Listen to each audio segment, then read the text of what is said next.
Smart automation, better business. Learn how to optimize your business with Solved. Hi there, I'm Mason. I'm a Salesforce consultant here at Solved. I spend most of my time in orgs cleaning up expensive problems, and this is one of those common problems that I find. We'll cover what a mailable prospect really is, the 3 levers you have, and then the right order to use those levers, and the setting that caused all of these mailable prospects to pile up in the first place. Okay, well, let's jump into it. So when you go into your org and you look at your mailable prospects, this is kind of what you'll see. Now, I kind of made it look a little prettier for the slide deck, but in essence, what we see here is our mailable database is at that limit of 98,000 out of 100K. And that puts us right at that limit of 98%. So let's talk about how we can prevent this and solve this and keep it maintainable in the future.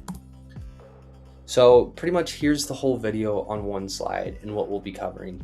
We'll have our mailable database that's right at that capacity, but then we look over and just beneath it, we see this automation rules field and metric, and we see 0 out of 100.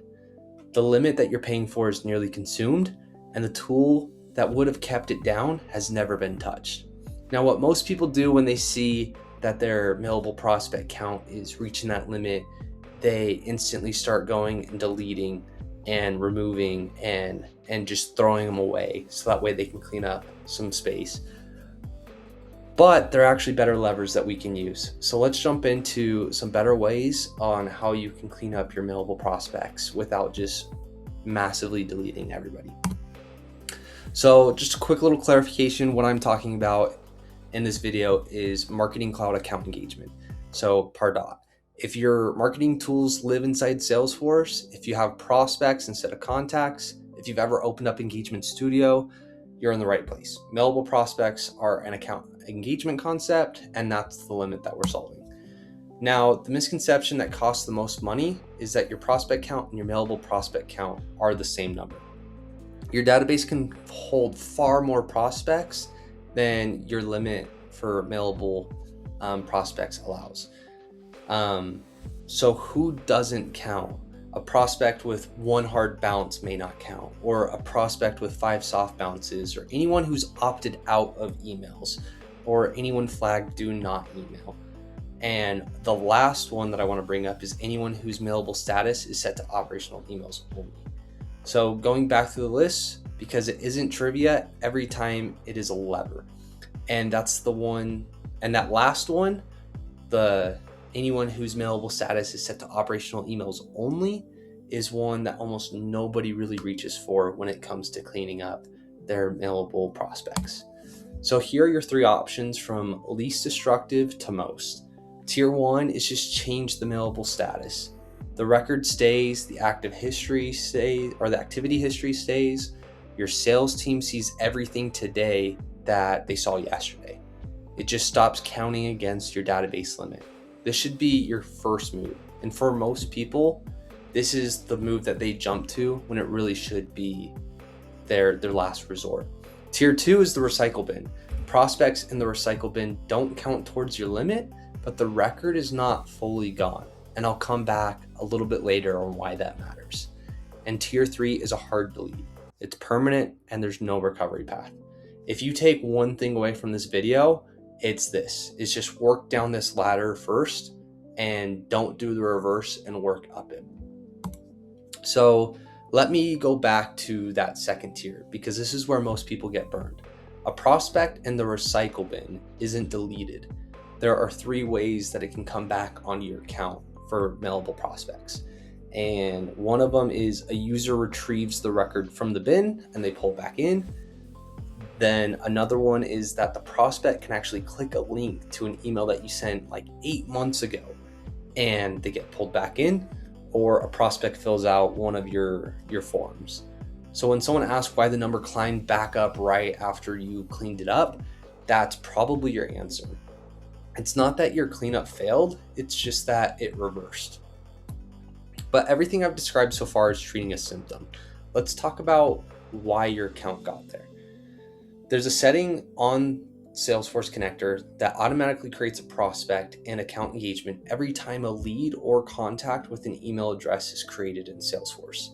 Every time manual entry, data loader, import wizard, any integration writing to your org, which means your marketing database limit becomes consumed by processes that have nothing to do with marketing. The gate for this marketing data sharing rule, those decide which leads and contacts are permitted to sync at all. If nobody has configured them, your marketing limit is effectively your Salesforce lead volume. You'll hit it and it's only a matter of time. Which brings me back to that second number from the opening. Almost every cleanup I've seen gets done with dynamic lists and segmentation, and those are the right tools for the cleanup. But a dynamic list is a snapshot. It evaluates a moment in time. You run it, you export it, you clean it, you're under the limit, everybody's happy, and then 6 months later, you're right back at it. Automation rules are the standing mechanism, and they run on an ongoing basis, and you can set one to watch for prospects with no engagement across a rolling window and change their mailable status automatically. That's the difference between a cleanup and a process. And depending on your edition, you get somewhere between 50 and 150 of them. Most orgs I open are using a fraction of that. 2 warnings before you go build these. First, create them paused and preview the matched prospects before you activate. An automation rule that can act across your entire database. You want to know exactly who it caught before it does anything and ensure that it's working exactly how you want it. Second, and this is one that surprises people, business units multiply most of your feature limits. Not this one. Your mailable prospect limit is shared across all of them. Adding a business unit does not buy you headroom. Last thing, and it's the reason this should matter to someone above you, mailable prospects are sold in blocks of 10,000. If your database has climbed unchecked for 3 years, you've likely bought blocks you wouldn't need if the count were managed. But it reframes the whole exercise. This isn't housekeeping, it's cost control. So here's the order. Change the mailable status first. It's the cheapest, reversible, non-destructive option that we have. And then use the recycle bin second. Understand that it can be reversed. And then hard delete last, only when you're certain that these prospects are never needed again. Then fix the cause. Gate the connector with marketing data sharing rules and put an automation rule behind it so you're never having to have this conversation twice.